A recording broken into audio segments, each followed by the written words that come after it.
silakan Mas Tommy. Kan di kitab-kitab di Alkitab itu tercatat bahwa Tuhan pernah mewujudkan dirinya kepada Abraham ya Bang ya. Betul. Oh, saya boleh minta penjelasan lebih lanjut tentang itu ya Bang ya. Penjelasannya bagaimana maksudnya? Maksudnya ayat apa, surah apa, ayat keberapa, dan dijelaskan berapa kali dan baik. Makanya gini Bang, makanya Al-Quran itu sebenarnya memerintahkan kalian untuk beriman kepada kitab-kitab yang terdahulu, yaitu kitab Taurat, kitab Injil, ya kan, kitab Zabur, seperti itu. Oke? Ya. Nah, tetapi memang ini menjadi sebuah dilema. Kenapa sekarang ustadz-ustadz, ulama-ulama melarang supaya kalian beriman kepada kitab-kitab terdahulu seperti yang diperintahkan Al-Quran? Karena ternyata isi kitab-kitab terdahulu itu bertentangan dengan Al-Quran yang kalian punya. Makanya itulah dilema, Islamic dilema gitu loh. Quran menyuruh beriman kepada kitab sebelumnya, kitab sebelumnya mempersalahkan Al-Quran itu. Nah, sekarang gini, masalah Abraham, masalah Tuhan menampakkan diri kepada Abraham, ya. Jadi di dalam Bible Tuhan itu memang menunjukkan eksistensinya atau bahwa Dia itu ada dengan cara Dia itu menampakkan diri. Tetapi yang dimaksud menampakkan diri di sini itu adalah Tuhan itu menampakkan diri lewat yang namanya teofani. Teofani itu artinya penampakan daripada Tuhan. Nah, di dalam Bible itu biasanya disebut dia malakh Elohim atau malaikat Tuhan. Malaikat Tuhan datang kepada ini, berfirman, dan seterusnya, seperti itu. Nah, jadi bukan Tuhan sendiri ya Bang? Ya, jadi sebenarnya itu diwakili dengan yang namanya malaikat Tuhan atau malakh Elohim atau teofaninya Tuhan, seperti itu. Kalau nggak salah 3 orang ya Bang? Ya, jadi bagaimana cara Tuhan menampakkan diri kepada manusia di dalam Bible itu berbagai macam cara. Ya, kepada Abraham dia juga menampakkan diri ya dengan perantaraan 3 orang yang datang kepada Abraham juga ada. Enggak, soalnya gini Bang, di Al-Quran itu juga ada tentang Abraham itu, bahwa ada 3 malaikat yang datang kepada Abraham. Tidak disebutkan tidak disebutkan dalam Al-Quran bahwasanya itu 3. Iya, tidak disebutkan, tapi saya lebih ini Bang, kalau saya kan diskusi sama Pak Bom itu saya tanya, dia itu kadang jawabnya bahwa Tuhan, eksistensi Tuhannya yang datang kepada Abraham, pernah makan bareng katanya gitu Bang. Ya, jadi sebenarnya ketika Bible berbicara mengenai Tuhan menampakkan diri itu lewat dengan perantaraan seperti itu, dengan media seperti itu. Saya sepakat kalau hal itu memang beneran bahwa Tuhan itu tidak bisa kelihatan juga di kitab-kitab sebelumnya ya Bang? Enggak benar. Yang nggak bisa kelihatan itu kentut.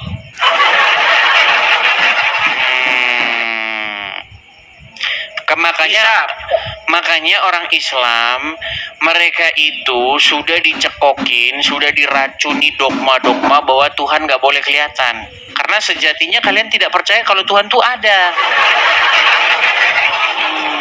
Di dalam Al-Quran beberapa kali ayat mengindikasikan bahwa Allah itu disebutkan yang zohir dan yang batin. Betul nggak? Iya. Apa batin itu? Batin itu sesuatu yang non fisik, betul. Non fisik. Sedangkan yang zohir, itu yang tampak. Iya. Apa Allah yang tampak? Ya itu kita nggak tahu. Nggak nampak gitu. Pokoknya nggak boleh kelihatan. Gitu.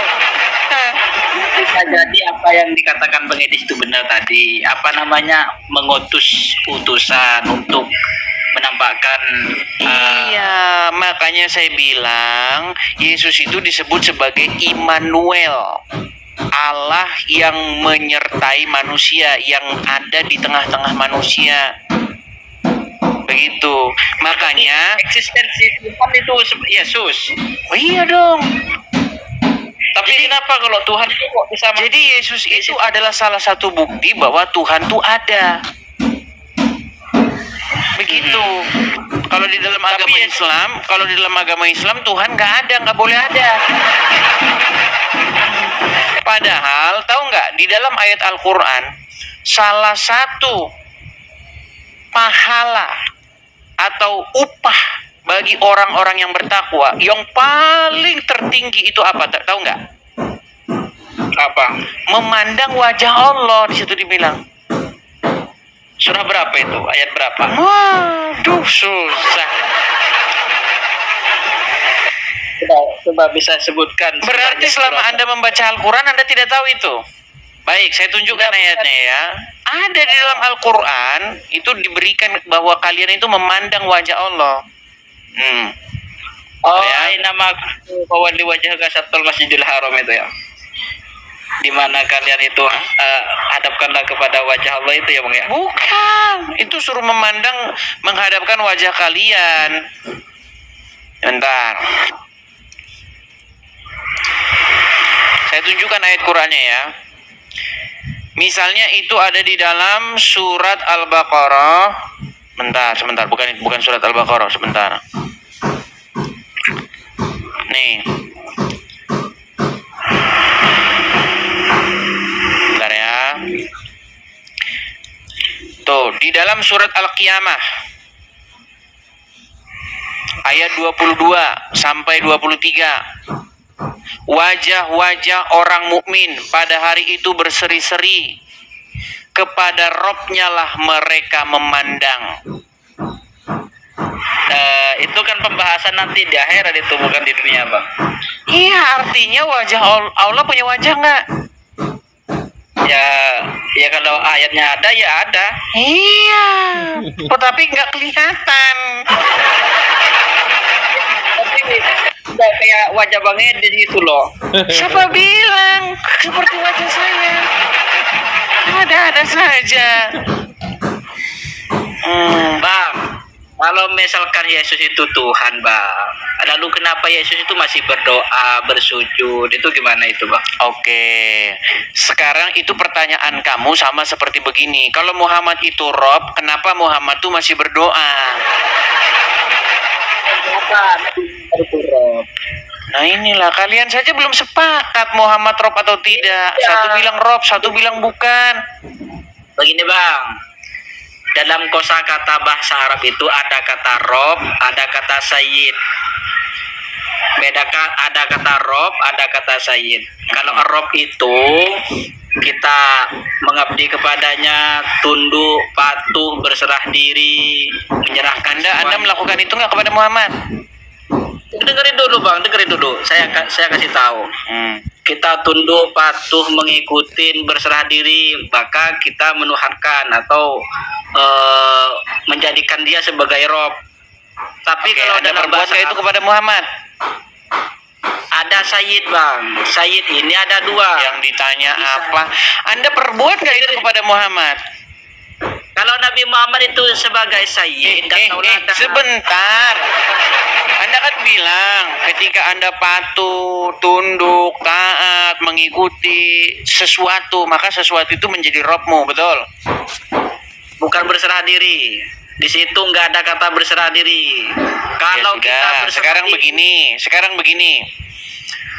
Ketika seseorang mengikuti, patuh, taat kepada hawa nafsunya, menurut Al-Quran, hawa nafsunya itu disebut jadi Robnya nggak, jadi Tuhannya nggak? Iya, Tuhan. Iya. Ketika kalian patuh, taat, mengikuti Muhammad, berarti sama saja kalian menjadikan Muhammad sebagai Rob kalian, benar? Iya, tapi Iya. Lalu bagaimana sebentar? Lalu bagaimana Muhammad yang Rob kok dia berdoa kepada Rob? Seseorang dikatakan gini bang, seseorang bisa dikatakan menuhankan apabila ada 4 syarat bang: tunduk, patuh, mengikuti, Oke, dan saya catat. Saya catat. Ya. Menuhankan ini harusnya Anda jadi pengganti Yusuf PI ya. Saya balik lagi dulu kamera saya. Sebentar. Tunduk, patuh, Baik. Baik, saya balik. Saya balik. Itu baru menuhankan. Apa itu syarat-syarat menuhankan? Nih, kita tulis ya. Seorang dikatakan menuhankan sesuatu jika apa saja yang harus dipenuhi syaratnya. Satu apa? Tunduk. Terus. Dua. Patuh. 3. Mengikuti kehendaknya. Ya. Terus 4. menyerahkan dirinya atau berserah diri. Berserah diri, menyerahkan diri. Oke. Jadi 4 syarat ini harus dipenuhi seseorang supaya masuk kategori mempertuhan ya. Cair bah. Ya, betul. Oke, baik. Tunduk. Oke, Ya, tunduk. terus. Jika seseorang tunduk, patuh, mengikuti, terus menyerahkan dirinya kepada hawa nafsu, maka dia mempertuhan hawa nafsu gitu. Ya, betul. Oke, apa yang dimaksud tunduk kepada hawa nafsu? Mengikuti hawa nafsu. Oke, patuh kepada hawa nafsu. Maksudnya menyerahkan diri kepada hawa nafsu gimana? Menyerahkan dirinya ya sepenuhnya, kita seolah-olah dikuasai oleh hawa nafsu. Oke. Baik. Sekarang saya tanya. Seorang muslim wajib tidak melakukan yang keempat ini kepada anaknya Aminah.